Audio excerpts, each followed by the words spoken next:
Jornal da Mix. A gente vai falar de fases da vida, endereços, amizades, namoros, relações de trabalho. Mesmo sem nominar como luto, o encerramento de algo ou perda pode trazer sim essa sensação. Marina Mels, jornalista, podcaster do Donas da P Toda, bem-vinda. Ai, obrigada. Seja bem-vinda você também. É automático, né? Nesse frio, a gente tá aqui pra bater papo, pra conversar, que delícia. É isso, e vamos falar desses pequenos lutos que foi o assunto do episódio da semana passada. Exatamente, do Donas da semana passada. Nós recebemos a Marcele Xavier, que é uma estudiosa do Instituto Amuta. Ela trabalha com rituais da vida e ela decidiu estudar um pouco mais sobre o que significam os lutos e qual é a importância da gente identificar algumas coisas que acontecem na nossa vida como luto para lidar com ele dessa maneira. No sentido de respeitar as nossas emoções, no sentido de entender um pouco quando a gente está se sentindo chateado por alguma coisa que aconteceu e às vezes a gente não liga o lé com cré, assim, uma coisa com a outra. Então, foi muito legal, porque a gente mesmo nunca tinha parado para pensar em como, por exemplo, uma mudança de casa é um luto daquela rotina, daquele espaço, ou uma mudança de emprego, ou um afastamento de uma amizade. Tudo isso concretiza-se como luto. Vai, Gisele. Nossa, deu uma explosão agora aqui.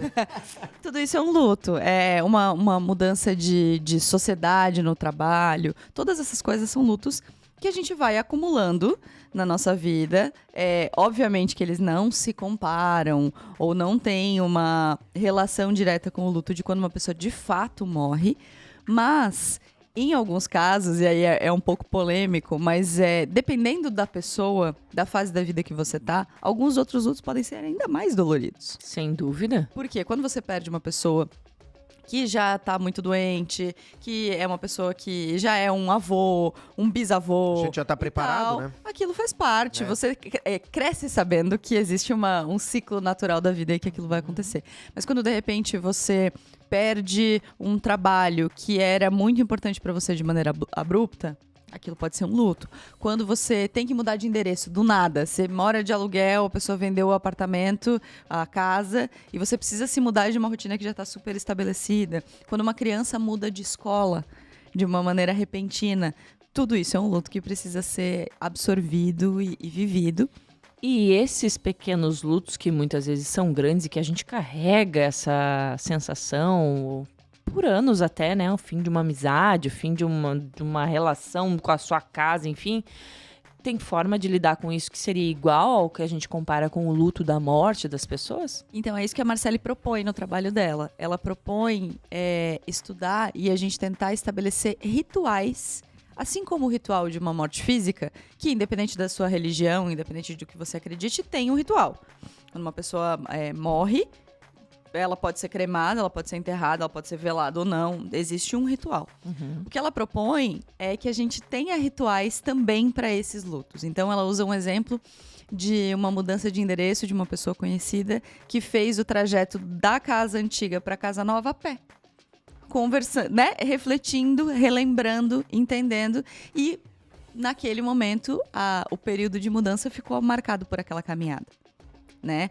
Ou pequenos rituais de parar para pensar nas coisas que passaram. Então, ela dá um outro exemplo de um grupo de amigas que tem um dia fixo no mês lá que se reúne para conversar sobre o que ficou para trás no mês passado, mês anterior e seguir para frente. Ou quando você vai fazer... Que terapêutico esse grupo, hein? Então, porque é isso, às vezes a gente... Meta do ano. Ontem foi 1º de julho, então o primeiro semestre já foi. Alô, metas do ano, vamos recuperar essa lista. O que a gente cumpriu, o que ainda não cumpriu. Exatamente, eu fiz isso ontem. Então, é isso. É um ritual de parar para olhar e pensar, para ter essa lembrança também. Porque nesse corre que a gente vive, nessa loucura insana, a gente não para refletir sobre as coisas. Então, quando a gente para refletir e percebe que o término de uma amizade, por exemplo, é um luto, trazer algum ritual para aquilo é importante. Seja olhar para todas as fotos para arquivar, se você tiver afim. Uhum. Seja escrever uma carta para aquela pessoa que você nunca vai mandar, tirando tudo que você tá pensando e dizendo aquilo, para entender como um luto. Por que é importante que a gente entenda como luto? Porque senão, primeiro, a gente deixa os términos passarem e a gente vira um grande amontoado de coisas não vividas e não ditas e não terminadas, né? A gente é muito bom em começar coisas e muito ruim em terminar. Então, quando a gente cria alguma coisa que dá sentido para aquele fim, a gente vai se acostumando também a fechar esses ciclos, essas portas que a gente vai abrindo. E fica mais fácil de superar também, né? Exatamente. Como uma tarefa que foi. Porque sabe quando você tem uma pendência? E aquela pendência fica na sua vida, e daí de repente você não tá dormindo, você nem lembra que é por aquilo. Mas de repente, do nada, você tá dormindo mal? Do nada tem alguma coisa te angustiando? A gente vai criando um monte dessas coisas. Então, o exercício que ela propõe é: vamos tentar criar um ritual para esses lutos, pra gente entender eles como lutos e pro nosso inconsciente entender que acabou. Porque senão a gente fica com a sensação de que ainda tá acontecendo. Quando você muda de casa, por exemplo, vocês já mudaram de casa, imagino, um zilhão de vezes, Sim, né? sim. Quando você muda de casa, tem umas caixas que vão ficando, não tem? Tem. Você não termina no dia, assim, você não pensa assim, hoje eu vou acabar. Então, ela sugere criar um ritual pra isso. Entende? Beleza, quanto é o tempo necessário para que você entenda que a mudança acabou? É quando eu botar a cortina. Quando eu botar a cortina, beleza, aqui é minha casa. Quando eu botar os quadros na parede. Então, por exemplo, eu me mudei muito, né? 7 vezes. Eu e meu marido temos esse probleminha, que a gente gosta de se mudar.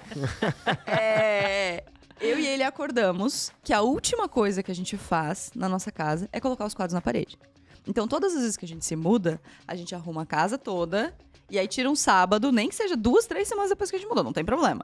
A gente tira um sábado e bota os nossos quadros na parede. A partir do momento que aqueles quadros estão na parede, acabou. Acabou. A mudança acabou. Tem caixa ainda? Não importa. A mudança acabou. Agora, a partir daquele momento, ali é a nossa casa.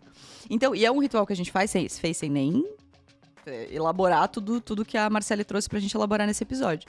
Mas é isso, eu acho que é criar estratégias pra gente deixando os lutos irem em paz, assim, né? Deixar as coisas Passando uma acabando. régua para nova fase, porque às vezes a gente também se arrasta em situações porque aquela outra não foi finalizada, né? Exatamente. E isso atrapalha como um todo, não só essa sensação de que não terminei, mas aquela coisa que você não consegue evoluir Não na consegue ir outra, pra frente. porque tá amarrado lá É atrás. verdade, as coisas parece que não vão, né? E é importante, eu acho também, né, Marina, a gente colocar um luto.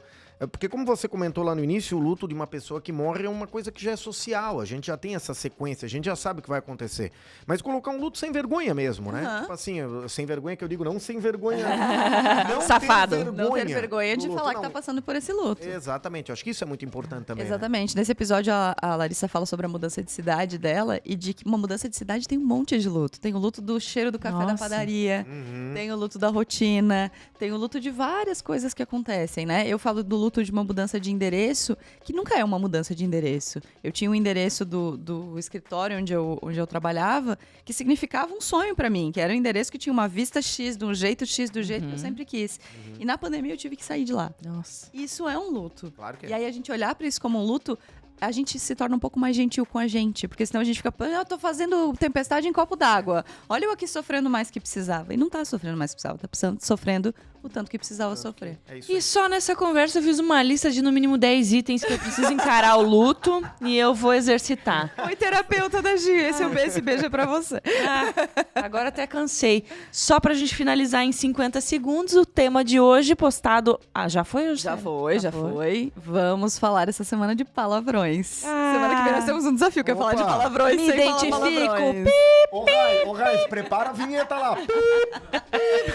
A gente vai falar sobre o nosso uso de palavrão, de como ele tá indiscriminado e do quanto isso às vezes nos incomoda, o quanto é importante a gente parar pra refletir um pouco sobre o que tá acontecendo aí nesse universo dos palavrões.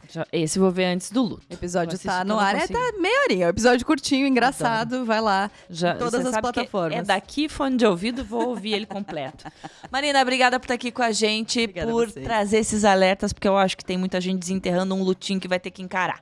Ai, eu não sei se isso é bom. Será que as pessoas ainda vão gostar Não de mim? Tô um sei. pouco ansiosa agora. É, Meu olho né? começou a tremer aqui. É, mas não tem problema. A gente aprende com isso, a gente tem que encarar, somos adultos. Tá bom. Beijo, até semana que vem. Valeu! Jornal da Mix. Oferecimento. Toyota agora é Barigui Tarpan. A sua concessionária Toyota para Blumenau e Rio do Sul. E Rede Cooper 80 anos. É nos encontros que a vida acontece. Mix.